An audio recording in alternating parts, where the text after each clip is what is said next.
Armo ja rauha tänään uusi. Kiitos ja kunnia kolmiyhteinen elävä Jumala, Jeesus Kristus, meidän Herramme ja Vapahtajamme. Luen maaliskuun 13. päivän tekstin tuosta, minkä mä yleensä jaan tonne nettiin. Siis jos joku on Kristuksessa, niin hän on uusi luomus. Se mikä on vanhaa on kadonnut, katso, uusi on sijaan tullut. 2 Korintolais 5 ja 17. Ensimmäinen luomus turmeltui syntiin lankeemuksessa, ja se mikä oli Jumalan sydämen tyydytys ja ilo, kun hän katsoi kaikkea, jota hän tehnyt oli, turmeltui siinä määrässä, että ihmisten tavoin tulkittuna Jumala katui, että oli luonut ihmisen.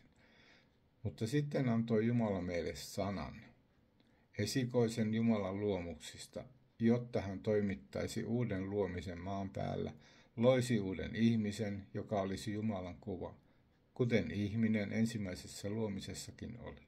Totisessa vanhurskaudessa ja pyhyydessä olisi se Jeesuksessa Kristuksessa hyviin töihin luotu. Siihen Jumala alun perin oli meidät valmistanutkin. Apostoli sanoo, jos joku on Kristuksessa, olemme usein tutkineet, mitä tämä merkitsee ja miten se tapahtuu. Henki nuhtelee meitä synnin, epäuskon ja itsevanhurskauden tähden niin, että lopulta emme löydä rauhaa muualta kuin ainoastaan Kristuksesta ja hänen vanhurskaudestaan. Kun sielu hengen rankaisemana ja ahdistamana lopuksi kätkeytyy Kristuksen vanhurskauteen ja Kristus on hänelle kaikkena kaikessa sekä vanhurskautena että väkevyytenä, silloin on hän Kristuksessa. Ja apostolien sanojen mukaan hän on silloin uusi luomus.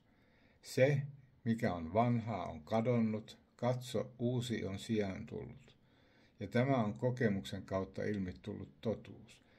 Jokainen kristitty todistaa, että kun elämä Kristuksessa hänessä heräsi, kun hän sai valoa ja rauhaa Kristuksen vanhurskaudessa, heräsi hänessä eloon uusi olento, uusi sydän, uusi mieli.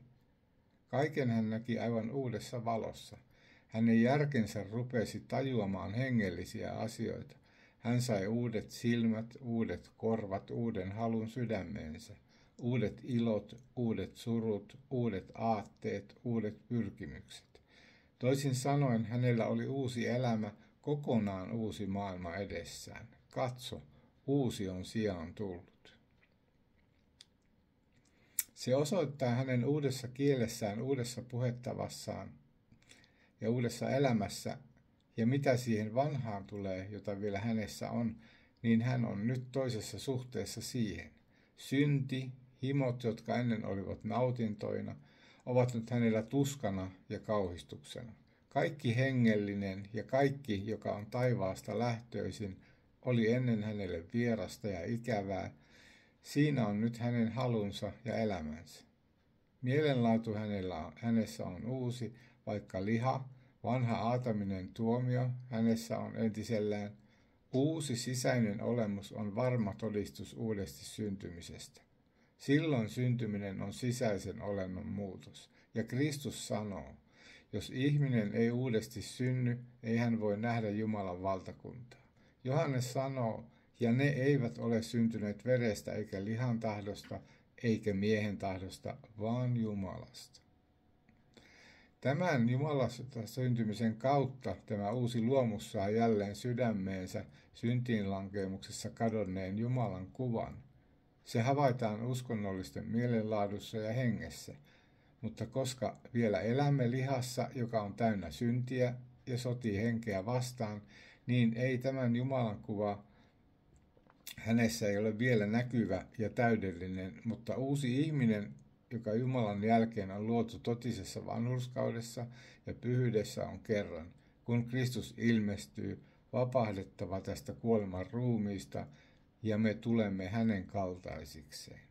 Tutkikoon kukin itseänsä, apostoli sanoo vakaasti, jos joku on Kristuksessa, niin hän on uusi luomus.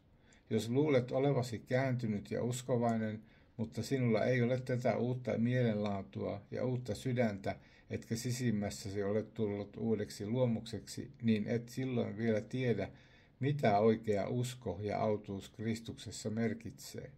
Todistaahan Raamattu kauttaaltaan, että totinen usko tuo myötään uuden mielen, uuden sydämen, Jumalan tuntemisen ja ystävyyden, halun hänen lakiinsa ja maailman voittamiseen. Samaten kun tuli lämmittää, niin myös Jumalan hengestä syntyneen ihminen oli täynnä elämää ja voimaa. Jos joku on Kristuksessa, niin hän on uusi luomus. Tämän apostoli sanoo lyhyesti ja yksinkertaisesti, mutta samalla päättäväisesti. Älä kiiruhda tämän totuuden sivu, vaan pysähdy ja ole vilpitön itseäsi kohtaan. Parempi on ajoissa huomata hengessä olevan vilppiä, kuin liian myöhään huomata olevamme petetyt. Tiedäthän, onko uskosi vaikuttanut sinussa tässä mainitun sisäisen muutoksen. Vaikkapa syntisi ja vikasit olisivat monet ja suuret, mutta sinulla kuitenkin siitä huolimatta on uusi mielenlaatu, jos Kristus on sinulle A ja O, ensimmäinen ja viimeinen, ainoa lohdutuksesi, jokapäiväinen tarpeesi, niin että mieluimmin tahdot kuulla Kristuksesta ja hänen ansiostaan, niin on tämä varmana todistuksena siitä, että olet Jumalasta syntynyt. Silloin olet myös saanut uuden rakkauden ja harrastuksen Jumalan lakiin ja hänen teihinsä, jonka tähden syntisi ovat tulleet sinulle pahimmaksi vaivaksi. Tyhmät neitseet ovat uskonnollisia, rakastavat Jumalan sanaa noin ylimalkaan, harjoittavat määrättyjä pyhiä töitä, mutta heidän halunsa ja ilonsa ei ole Kristuksessa ja hänen armossaan, eivätkä he välitä kuulla eikä puhua Kristuksesta ja syntien anteeksi saamisesta. Kiitos Herralle tästä uudesta armon päivästä.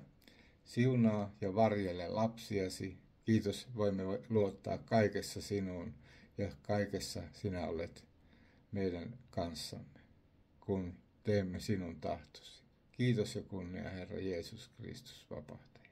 Olkaa siunattu.